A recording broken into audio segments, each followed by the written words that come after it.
आज की सबसे बड़ी ब्रेकिंग खबर ये है कि जिस नौजवान ने इमरान खान के ऊपर गोलियां चलाई थी, जख्मी किया था, जिस मुलजम का नाम तैयब जहांगीर भट्ट था, जो कैद में था, उसकी जमानत हो गई। मैं फिर से बताता हूँ कि इमरान खान के ऊपर हमला करने वाले मुलजम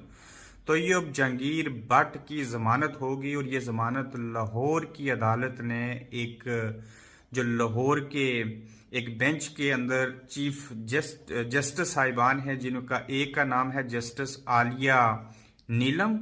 दूसरे जस्टिस जज साहब का नाम है शारम सरवर चौधरी। इन्होंने सबूत न होने की वजह से अदम सबूतों की रोशनी में